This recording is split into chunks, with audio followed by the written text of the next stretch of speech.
Bonjour à toutes, j'espère que vous allez bien et que tout se passe bien pour vous. Je suis très heureuse de vous retrouver aujourd'hui dans cette nouvelle interview au sujet de la féminité. Je suis en compagnie de Corinne Grimaud. Bonjour Corinne, Bonjour Marie.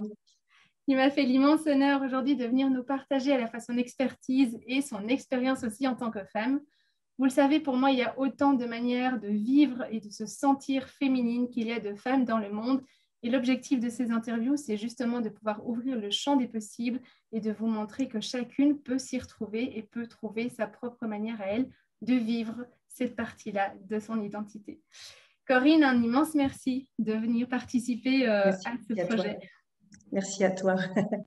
Je propose que tu commences par te présenter. Oui, je vais commencer par dire mon âge, pour lequel j'ai une grande affection et de plus en plus.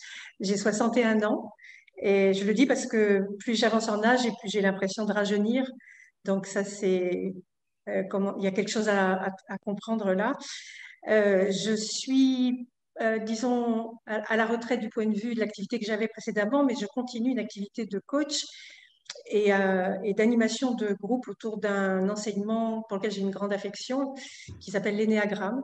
Mhm. Et voilà, donc je suis aujourd'hui dans ces deux activités. Je suis mère de deux enfants, grands, autonomes, et grand-mère d'une petite fille, et bientôt d'un autre petit garçon à naître d'ici 2 mois. Waouh, félicitations. Voilà.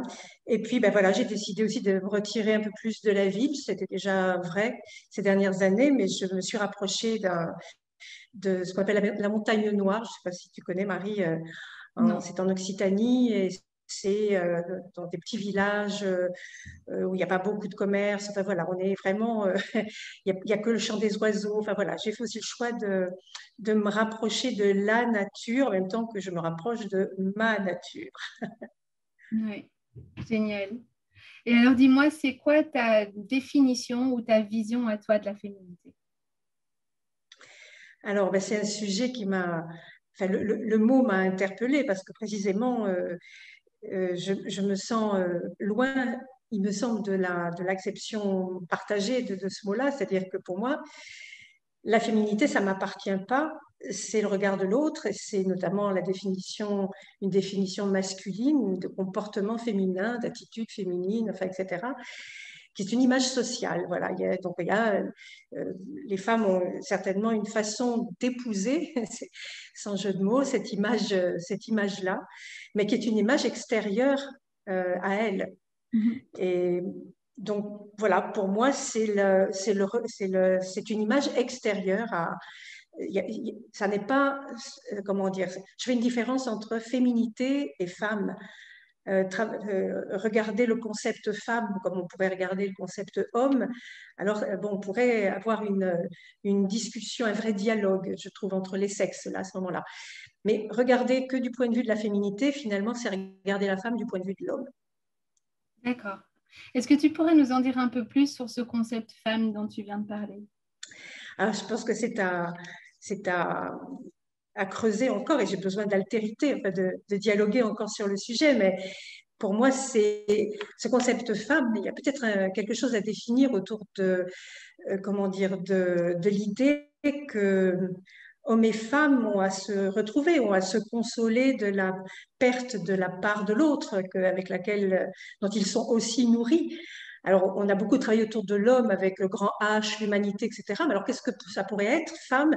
Femme avec un grand F. Alors, est-ce que ce serait aussi l'humanité ou est-ce que ce serait le pendant de cette humanité, peut-être qui n'est pas suffisamment, comment dire, explorée, que les hommes portent en eux aussi, hein. On a une part d'hommes, et les hommes ont une part de femmes. On a un petit peu des deux, puis on arrive au monde pour apporter une contribution, chacun la sienne, avec le corps qu'on a, et Mhm. puis on va faire avec ça. Bon, alors après, il y a toute une organisation sociale qui se met en place autour de ça. Bon, la femme a encore à travailler son image intérieure, cette part qu'elle a de contribution à cette humanité. On le sait, bien sûr, intuitivement. Alors là, j'ai déjà un mot sur femme, il y a quelque chose, mais je ne crois pas que ça nous différencie vraiment, hommes et femmes. Je pense que les hommes aussi ont de l'intuition. Mais il y a quelque chose qui est resté tellement à l'intérieur de nous que ça a été une façon pour les femmes peut-être de le cultiver. Certaines femmes cultivent leur intuition. Enfin, alors, elles cultivent pas au sens construction du terme, mais au sens découvre. Et puis, si elles s'observent un peu, elles voient bien qu'il y a des choses qu'elles savent alors qu'elles ne les ont pas apprises.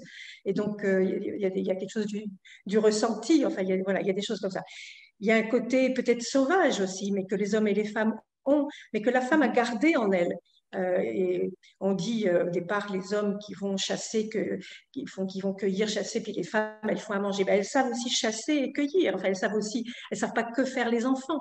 Bon, alors voilà, il y a des choses comme ça. C'est très mal partagé. Toute cette histoire-là est très mal partagée. On s'en est arrangé pour trouver un mode de vie, un cadre de vie. C'est une bonne chose aussi. Mais la femme a perdu quelque chose de son, comment dire, elle a perdu quelque chose de sa propre euh, observation d'elle-même. Alors perdu, alors, là aussi je suis pas très partagée. Après les femmes font un peu avec, enfin, comme elles sentent les choses, mais parce que je crois pas que les femmes aient plus à, comment dire, à découvrir d'elles-mêmes que les hommes n'ont aussi à découvrir d'eux-mêmes. Eux aussi sont dans une attitude sociale attendue de l'extérieur, y compris par les femmes d'ailleurs. Oui. Donc, bon voilà, on est dans une histoire, on est dans le pétrin, quoi, pour dire les choses. C'est un gros pétrin tout ça. Bon, on a du boulot, et le premier boulot, je trouve qu'on a à faire, c'est de se consoler l'un l'autre, hommes et femmes, de retrouver la part de l'autre qu'on a enfouie en soi. Et donc la femme, alors on dit aujourd'hui, on entend dans les courants, comme on dit New Age, enfin, que la femme pourrait, comment dire, aider l'homme à découvrir, etc. Enfin, que c'est la femme qui va tirer le monde, etc. Non, c'est les deux. Peut-être que la femme, parce qu'elle est restée longtemps dans certaines cultures, en tout cas, mais y compris dans la nôtre, hein, parce que c'est pas parce que nous sommes un pays démocratique que nous avons forcément la parole et la pleine parole, etc. Mais peut-être que, comment dire, si cette parole est restée très intériorisée, peut-être qu'aujourd'hui, il y aurait un mouvement qui ferait que les femmes libèrent cette parole et que peut-être ça serait guidant pour tout le monde. Mais je crois que les hommes aussi sont dans ce cheminement. Et s'ils ne le font pas, la femme ne se trouvera pas non plus. Je parle beaucoup, Marie, il faut m'arrêter. Non, non, mais je trouve ça extrêmement intéressant et en effet, on parle beaucoup alors féminité, masculinité ou virilité ou bien féminin, masculin, yin et yang. Enfin, toi, ce sont jamais que des termes ce sont jamais que des mots qu'on met en fait sur quelque chose qu'on ressent ou sur un concept. Mais effectivement, on n'est rien l'un sans l'autre. Enfin, je veux dire, l'humanité, c'est le mélange à la fois des hommes et des femmes. Et c'est ça qui est très beau, c'est que on parle beaucoup d'égalité aujourd'hui, égalité des gens, de vouloir tous être sur le même pied d'égalité. Et en même temps, on n'est pas égaux. Enfin, je veux dire, on n'a pas le même corps, on n'a pas le même fonctionnement, on n'a pas le même système hormonal, on ne réfléchit pas toujours de la même manière non plus. Enfin, et donc, moi, je trouve personnellement que ce concept d'égalité est faux, en fait, est faux. Je veux bien parler d'équité, enfin, je me sens beaucoup plus à l'aise avec le mot équité, mais pas du tout avec le mot égalité. Et si j'entends bien dans ta manière à toi de voir les choses, il y a aussi cette idée d'être complémentaire en plus. Oui, tout à fait. Je crois que on a pris l'habitude, enfin voilà, on est dans un système duel où chacun, et ça, on va même jusqu'à une forme de compétition, enfin voilà, il y a des compétitions drôles, etc. Et donc un système duel qui nous engage à parler d'égalité ou non-égalité, d'équité ou non-équité, etc.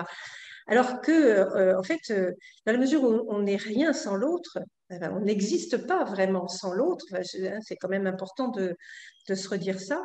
Enfin, c'est ce que je ressens, je pense aussi. Il y a quelque chose de l'ordre. Enfin, sortir de cette dualité nous fait aller vers cette unité. Alors que pour le moment, dans notre société, on a conventionnellement identifié comme faire un enfant. Il y aurait une unité entre hommes et femmes qui serait de faire un enfant, mais il y a bien d'autres unités à trouver qui sont peut-être plus spirituelles, plus intérieures que charnelles, même si c'est merveilleux. C'est quand même une aventure merveilleuse qu'un homme et une femme puissent faire un enfant. Bon, ça, c'est juste du l'ordre du merveilleux. Voilà, je vais dire ça comme ça. Ou puisse même vivre cette unité Mais physique c'est de la vie. corporelle sans faire un enfant. Absolument.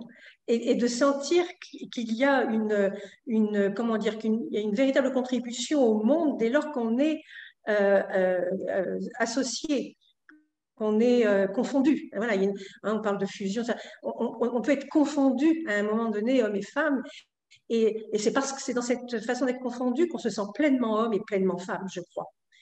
Si tant qu'on n'est pas confondu, on se cherche, voilà, et on dépense beaucoup d'énergie, et en même temps, on est peut-être dans ce monde pour ça, pour se chercher, hein, soi-même, l'autre, etc. Enfin, c'est ce que je crois avec ce travail énéagramme, hein, on se cherche soi, c'est le lieu d'exploration, c'est le lieu qu'on explore le moins en soi, qu'on soit homme ou femme. Et donc, voilà, alors on se cherche soi, on cherche l'autre, enfin, encore une fois, on est dans le pétrin parce que on a un modèle extérieur à nous qui est devenu tellement compliqué de dualités diverses et diversifiées, tout doit être séparé en deux. Alors, on est dans le monde de la séparation, alors que on a certainement à retrouver un monde de connexion à soi. Et si on est connecté à soi, alors voilà, c'est le travail que je fais avec l'énéagramme, c'est vrai, mais c'est cette connexion à soi qui me connecte à l'autre. Quand je sais comment le processus se passe pour moi, que je sois homme ou femme, alors je comprends ce qui se passe pour l'autre. Oui. Alors il y a quelque chose qui s'ouvre là. Et là, voilà, cette ouverture, elle me permet de savoir d'où je parle. Si je suis venue dans ce monde femme, j'ai des choses j'ai une contribution avec le corps que j'ai et les sentiments qui y sont associés et la pensée qui y est associée. Et c'est une contribution, elle n'est ni plus ni moins qu'une autre. Elle est une contribution. Et sortir de cette dualité, c'est sortir de cette rivalité aussi, et du coup quitter cette domination. Alors certains diront qu'elle est nécessaire. Il faut qu'il y ait un fort, un faible de temps en temps il faut qu'il y ait quelque chose qui vienne contre pour créer. Dans l'énéagramme, on parle de la loi de 3, de la troisième force. Il faut qu'il y ait un état stable et puis il y a quelque chose qui vient nous impacter. Et c'est notre capacité à réconcilier ces deux forces qui crée une troisième force. Et on va vers l'unité avec ça. Mais c'est un travail de tous les jours. C'est en tout cas dire stop à tout ce qui m'empêche d'être pleinement femme. Et ça, on le sent intérieurement. Et pareil pour les hommes. Tout ce qui m'empêche d'être pleinement homme, pas de l'image qu'on attend de moi, mais pleinement ce que je sens à l'intérieur de moi et ce que je sens devoir se montrer. Enfin, si quelque chose empêche ça, stop. Et je vois ce qui se passe. Alors, comme ton expertise est l'énéagramme, j'ai envie de te poser la question, comment est-ce que toi, tu vis du coup cette partie femme de toi-même et comment est-ce que l'énéagramme t'a aidé ou t'aide peut-être encore aujourd'hui à pouvoir vivre justement cette partie-là de toi ou à te réconcilier avec cette partie-là de toi? Eh ben, ça m'aide l'énéagramme m'a aidé dans un premier temps à être plus lucide. Je ne sais pas comment dire ça autrement. C'est-à-dire que, alors je ne peux pas rentrer, c'est très long évidemment, de rentrer dans le processus de cet enseignement, mais on peut le résumer en des choses simples, c'est-à-dire si je sens que ça ne va pas, si je sens que ce que je vis n'est pas, comment dire, vous savez, quand on dit le cœur n'y est pas, on sent, quand on fait des choses et quand on vit des choses, le cœur n'y est pas. Quand c'est pas aligné. On sait, mais on n'est pas aligné, absolument. Alors, on sait reconnaître ça. Quand on est capable d'arrêter le processus qui nous fait essayer de répondre quand même à comme une obligation à fonctionner, comme une obligation à montrer quelque chose de soi qu'on veut que les autres voient absolument, etc. Et comprendre que quand on fait ça, c'est un système de protection et qu'on n'est plus aux commandes, on n'est pas là, on n'est pas présent à soi quand on fait ça. Donc j'ai pris conscience avec l'énéagramme de tous ces mécanismes, de toute cette mécanique même dans laquelle je rentrais de façon automatique, parce que l'énéagramme raconte que nous sommes des machines tant que nous n'avons pas compris cette chose-là, tant que nous n'avons pas arrêté ce processus qui est un processus biologique. Je suis impactée par quelque chose de l'extérieur. Si ce que je ressens ou ce que je serais tentée de faire ou de dire par automatisme pour me défendre n'est pas stoppé, alors je reste une machine. Si je dis stop à ça, je rentre à l'intérieur, je laisse passer et il y a quelque chose de l'intérieur de moi qui vient me raconter une partie de moi à laquelle je ne laisse pas la parole la plupart du temps. Et je vais laisser ça. Alors, c'est ça que l'énéagramme m'a appris, c'est de laisser ce temps d'expression. Et j'ai découvert en laissant ce temps d'expression que ma façon d'être femme était mais stéréotypée au possible. C'était terrible. C'est-à-dire qu'il fallait que je me montre gentille pour avoir la paix. Vous voyez, tu vois, je me suis rendu compte que ma peur de l'autre était à un point tel que je pouvais être, comment dire, dans une forme de loyauté à l'extrême. Alors là, je raconte des histoires de mon énéatype en énéagramme, je ne rentre pas dans les détails, mais certains qui connaissent reconnaîtront de qui je parle. Euh, j'ai pris conscience que j'étais dans la loyauté à l'extrême, ça veut dire une loyauté contre moi. Et j'ai pris conscience de ça. Alors là, c'est en tant qu'être humain, mais en tant que femme, ça a donné comment dire, une espèce de pulsion vitale, enfin de positionnement, de relever la tête et d'apprendre à dire oui quand c'est oui et non quand c'est non. Et ça, ouf, ça met du temps. Ça met du temps parce qu'il y a des conséquences. J'ai pendant de longues années une peur terrible de représailles quand je me positionnais. Donc c'était fait un peu dans la fermeté comme ça. Et puis tranquillement, alors avec l'âge aujourd'hui, j'ai appris à dire non avec tranquillité, avec bienveillance, avec voilà. Et j'ai appris à être une femme. Alors bien sûr, souvent on me dit tu es plus une mère qu'une femme. Voilà, c'est-à-dire que c'est une attitude de mère que je décris là, plus qu'une femme, parce que les hommes voient chez la femme quelqu'un peut-être qui joue un peu avec les sentiments, qui va faire. Je ne suis pas une femme comme ça. Je ne joue pas avec les sentiments. Par contre, j'apprends à dire oui et non. Alors, je vais juste faire une petite parenthèse de ma vie personnelle. C'est que dire non peut prendre 10 ans. Je l'ai dit aussi simplement que ça. 10 ans, et au cours de ces 10 ans, c'est une transformation progressive de comprendre, d'aller chercher au plus profond de soi ce qui est juste ou pas, ce qui est comment dire, ce qui fonctionne ou pas, et peut-être lucide aussi, encore une fois, sur comment dire, toutes les astuces qu'on peut utiliser, enfin, que j'ai pu utiliser pour essayer de préserver quelque chose de mon intégrité. Et là, je ne sais pas si les hommes font pareil, mais en tant que femme, comment dire, c'est vrai, plus exploré le terrain de la mère, et c'est depuis très peu de temps que j'explore le terrain de la femme qui va chercher l'homme, vraiment. C'est pas, comment dire, je ne crois pas l'avoir fait avant. Avant, j'étais dans une recherche de féminité tout en étant très cérébrale, donc elle n'était pas reconnue, cette féminité. Et donc, j'allais chercher des hommes sur le terrain du mental. Bon, je me suis plantée à chaque fois, évidemment, mais c'était une façon de pas regarder le corps, de ne pas rentrer dans cet aspect extérieur qui permet, pour certains en tout cas, de créer la rencontre, enfin, etc. J'étais pas du tout dans cette. Alors, je suis pas non plus beaucoup, bien que ça y est, je mets des boucles d'oreilles. Non, je l'ai fait longtemps, mais ce que je veux dire, c'est qu'avant, je les mettais par habitude, par mimétisme.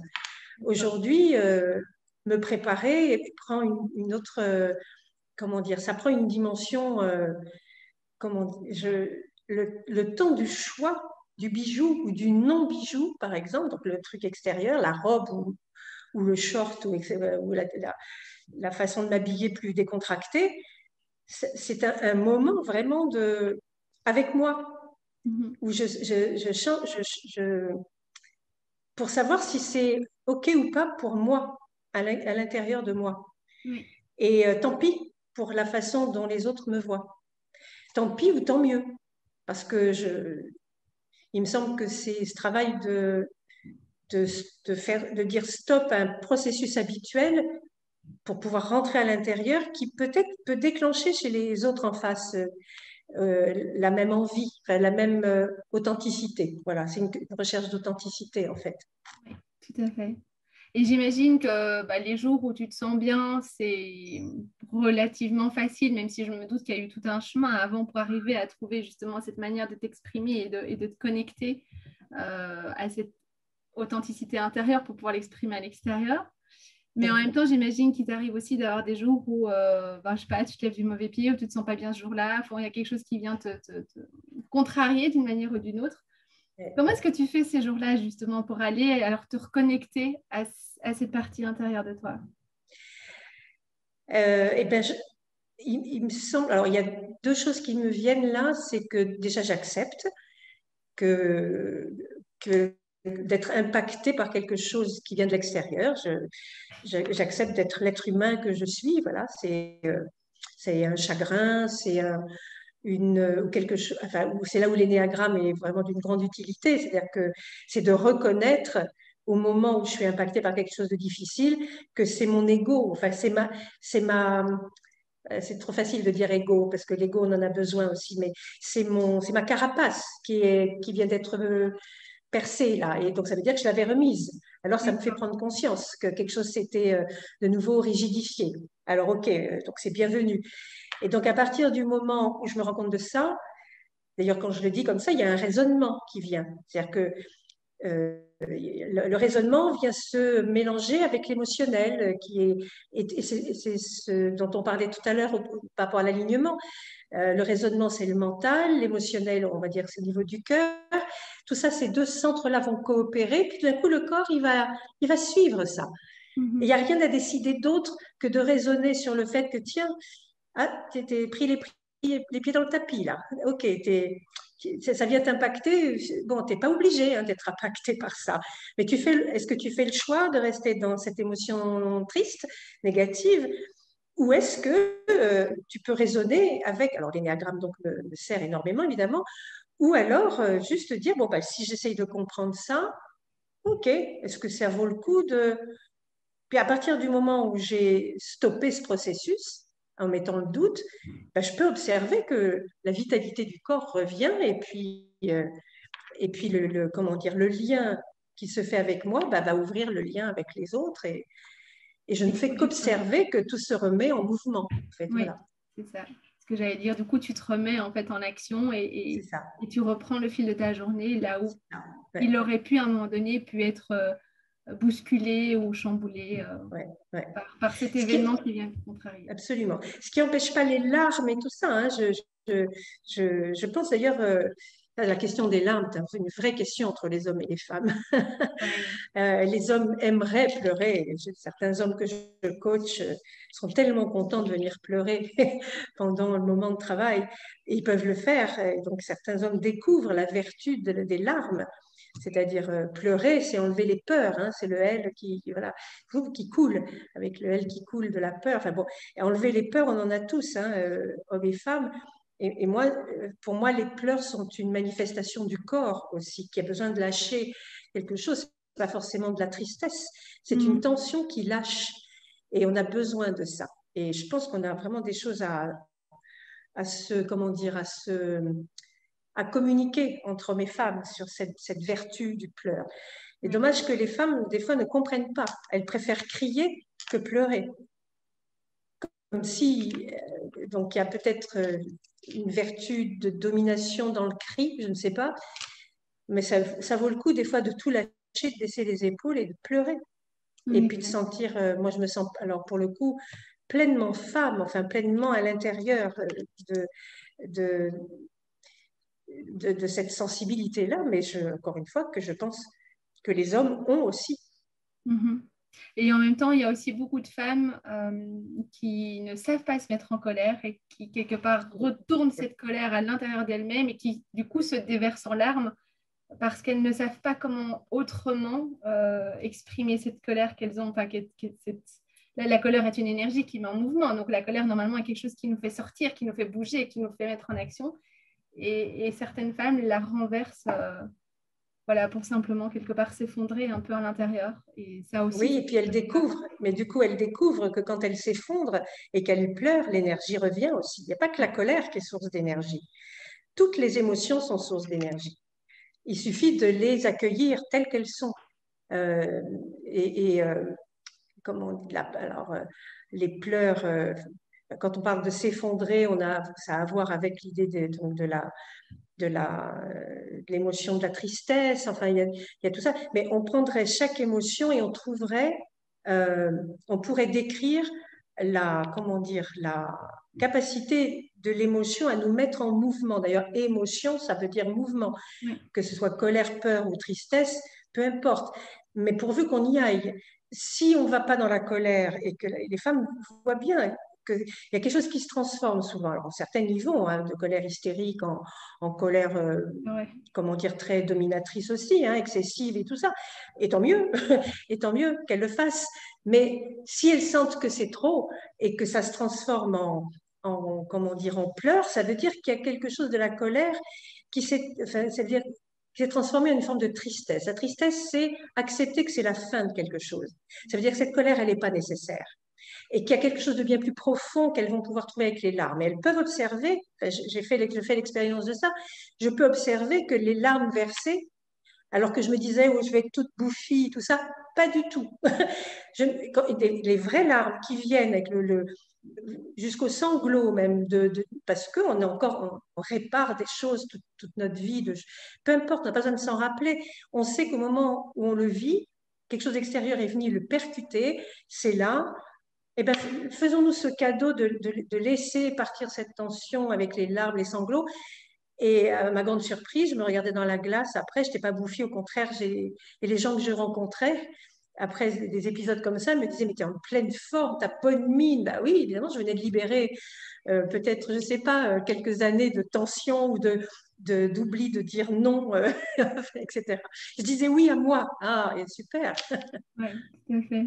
Il y a quelqu'un qui me disait que les larmes, c'est en fait le signe qu'on est déjà en train de terminer le deuil de ce qui nous a éventuellement rendu triste, mais que c'est en fait comme le sommet de l'iceberg qui vient dire, ben voilà, en fait, c'est déjà en train de partir. Tu n'es plus en plein dedans, tu n'es plus en train de macérer dans les difficultés, c'est juste le signe que les choses sont déjà en reconstruction ou en réparation. Absolument. Et tout est associé à ce moment-là. Parce que si on y met comment dire, ce raisonnement de comprendre que je comprends que ça y est, c'est la fin d'un moment et que je peux passer à autre chose et que le cœur s'ouvre avec les larmes et que la tension s'en va avec ces larmes aussi, alors il y a quelque chose qui s'aligne entre la tête, le cœur et le corps. Et l'élan vital va revenir. Et l'ouverture du cœur va se refaire. D'ailleurs, alors oui, c'est vrai que j'ai tendance, en m'écoutant, là, je me dis, oui, on peut penser, s'il y avait une différence à faire entre hommes et femmes, alors toujours pour les raisons liées au fait que les femmes n'ont pas exprimé tout ce qu'elles avaient à exprimer, mais elles sont capables de cet alignement-là, parce qu'il y a les larmes qui arrivent, parce qu'il y a quelque chose en elles qui dit stop, ça sert à rien là. Allez, je lâche. Pour pouvoir aller autre chose. C'est bon, alors si je suis femme, je suis là pour incarner la naissance. Et donc, pour pouvoir laisser naître, il faut que je dise, je laisse mourir d'autres choses en moi qui empêcherait cette naissance. Il y a quelque chose presque d'intuitif qui se fait. Alors, mettre de la conscience là, c'est intéressant parce que ben, pleurer, c'est une bonne chose, quoi. Voilà. Tout à fait. Waouh, merci Corinne pour tout ce que tu nous partages. Avec J'ai également plaisir. envie de te poser une dernière petite question pour toutes ces femmes qui ont du mal justement à se connecter à ce que moi j'appelle l'essence féminine. Donc c'est vraiment cette partie qui se trouve au plus profond de nous-mêmes et voilà, et qui, oui, est associée quelque part à la féminité, même si chaque femme a aussi une partie de masculin en elle. Mais si tu avais trois conseils à donner à ces femmes qui sont en chemin ou qui ont envie de se mettre en chemin pour pouvoir se reconnecter justement à ça, qu'est-ce que tu aurais envie de leur dire? Quels sont peut-être des exercices qu'elles peuvent faire, des choses qu'elles peuvent tester ou expérimenter pour, Oui, voilà, alors, pour avancer, cette, quoi. oui. Ben, il y a cette pratique du stop là, dont je parlais tout à l'heure, qui est une pratique, quand je sens que ça monte, quand je sens que j'en peux plus, que c'est stop. Je prends un moment, je me dépose, alors il y a un travail comme ça où on se dépose sur un siège et on sent toute sa masse. Et on s'en fout, on sort le ventre, on sort tout ça et on lâche tout. Voilà, on s'en fout, il n'y a personne qui nous regarde, et quand bien même, voilà. Et je sens que je suis plus que cette masse. Si j'accepte ça à un moment et que je tourne, on dit ça, tourner les yeux vers l'intérieur, hein, ça peut être très très court comme moment, mais j'accepte de le faire vraiment. Je laisse mon ventre se déposer et je tourne les yeux vers l'intérieur. et je respire avec ça. Et bien, je peux observer, quand je vais me remettre en mouvement, sans décider ce que je vais faire, je vais observer ce qui va se passer. Je peux être surprise de ce que je vais faire de ce mouvement. Et donc ça, c'est vraiment une expérience personnelle à faire de conscience de l'être que je suis à l'intérieur, que je sois homme ou femme, encore une fois. Mais les femmes, peut-être, avec leur intuition, peuvent, parce que ça a été enfoui, peut-être découvrir des choses plus avec cette finesse-là. Il y a une subtilité, peut-être. Je dis ça parce qu'elles peuvent le garder après. Et peut-être ça aussi, ça fait une différence avec les hommes qui ne gardent pas forcément. Ils refont le monde à chaque fois. Ils recalculent les marches d'escalier à chaque fois. Nous, une fois qu'on connaît la distance, on n'a pas besoin de leur faire. Mais par contre, il faut y aller. Voilà, il faut y aller une première fois. Donc il y a ça, et puis il y a il y a deux idées. Alors, comment les matérialiser dans la vie? Il y a l'idée de la complémentarité, c'est que l'autre est complémentaire à moi, et que si c'est compliqué, le regard de l'homme sur moi, quel est le regard que moi je lui donne? Que je re-questionne le regard que moi je donne à l'homme qui m'accompagne, ou l'homme en général. Et il y a un mot qui est très fort pour moi, mais je l'ai dit tout à l'heure, c'est l'idée de la consolation. Alors, il y a le travail de s'auto-consoler, hein, donc c'est le travail aussi avec notre enfant intérieur, de se parler. Il y a la petite femme en soi, hein, qui souffre. Hein. Donc, comment je lui parle? Je me parle à moi-même. Qu'est-ce qui se passe? Qu'est-ce qu'on t'a fait? Mais je suis là pour te protéger. Je suis là pour t'aider à trouver le bon chemin qui t'attend. Alors, on se parle à soi. Ça, c'est avec soi. Et consoler, hein, on est moins seul avec soi. Mais consoler l'autre, cet homme en face, qui lui non plus n'a pas les clés pour trouver à l'intérieur de lui qui il est vraiment. Alors, évidemment, ce que je dis là, je sors un petit peu du propos en disant que est-ce que la femme aurait plus de possibilités de consoler l'homme que l'homme n'a à consoler la femme? Je ne suis pas sûre de ça. Par contre, peut-être que, puisqu'on est dans ce travail-là ici et que c'est aux femmes que s'adresse cette vidéo, disons que si nous étions quelques femmes à accepter cet acte concret de consoler l'autre, pas pour ce qu'il nous apporte ou ne nous apporte pas, mais pour qu'il trouve en lui les ressources qui deviendront les nôtres à un moment donné. Voilà, c'est faire pour l'autre quelque chose qui n'est pas pour moi immédiatement, mais qui le sera plus largement et dont je profiterai aussi. Voilà. Alors bon, bien sûr, je ne sais pas si ça répond, Marie, à la question, mais donc voilà, s'arrêter sur soi, le travail de la complémentarité, comment je rends l'autre, quel regard je porte sur l'autre et comment je console l'autre en même temps que je me console moi. Okay. J'adore tout ce que tu nous partages, Corinne. C'est hyper enrichissant et merci vraiment de ramener au centre du débat cette idée de complémentarité plutôt que d'être dans une dualité et de se dire qu'on fait les choses ensemble plutôt que de toujours vouloir scinder le féminin, le masculin, les femmes, les hommes, etc. On crée le monde ensemble, en fait. Et oui. Il n'y aurait rien s'il n'y n'était pas, s'il n'y avait pas ces deux choses-là, ces deux êtres-là. Ouais. Non, mais c'est tout à fait vrai. Donc, vraiment, merci de tout cœur à toi de venir, d'être venu nous partager tout ça. Et merci aussi pour les clés que tu nous offres en lien justement sur ce travail avec les émotions, parce que c'est quelque chose alors, dont on parle de plus en plus en développement personnel, mais malgré tout, ce n'est pas encore quelque chose qui est largement répandu et connu. Et effectivement, que ce soit les larmes ou la colère, il y a toujours quelque chose derrière qui permet de grandir aussi, de se remettre en mouvement, de monter la marche d'après, comme tu disais très bien. Et je trouve que c'est très important qu'on puisse partager aussi ces messages-là. Donc, vraiment, mille gratitudes à toi. Merci à toi, Marie. Pour tout ce que tu nous as apporté. Merci beaucoup. Eh bien, est-ce que tu as un mot de la fin que tu aurais envie de partager? Ben, j'ai pris beaucoup de... alors, de plaisir, le mot est faible. J'ai pris comment dire, j'ai cherché en même temps que je répondais. Et ça, je trouve que c'est un exercice, une expérience enrichissante du coup pour moi aussi. Je me suis entendue dire des choses que je n'écris pas forcément, que peut-être je n'avais jamais dit comme ça.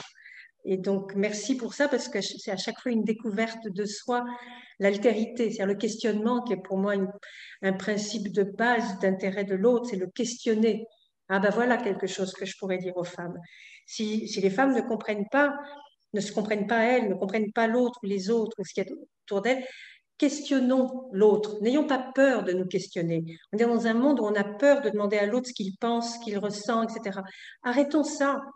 C'est pas mal poli de demander et de se demander à soi-même, ni demander C'est tout le contraire, c'est s'intéresser à l'autre.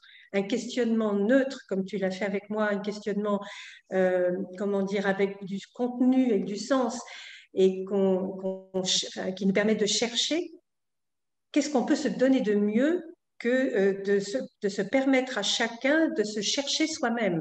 Et par le questionnement, je ne connais pas d'autres principes, d'autres pratiques. Le coaching, je le fais qu'avec du questionnement. Alors, voilà, bien sûr, c'est travailler, c'est pas n'importe quelle question. Je questionne pas l'autre pour savoir des choses pour moi, je le questionne pour qu'il grandisse lui. Oui. Et ça, c'est... Donc, merci parce que tu m'as fait vivre ce moment-là. Ce que je fais pour d'autres, tu viens de le faire avec moi aujourd'hui. Marie, merci beaucoup. Eh bien, avec grand plaisir, Corinne. Et je suis persuadée que tout ce que tu nous as partagé, que ce soit les clés ou voilà, toute la compréhension que toi, tu as aujourd'hui de cette dualité justement féminin, masculin, etc., je suis persuadée que ça aidera énormément de femmes aussi à cheminer dans leur propre vie et à se rapprocher de leur propre essence féminine. Donc voilà, merci de tout cœur à toi. Merci Marie. À très bientôt, Corinne. Au revoir. À bientôt. Au revoir.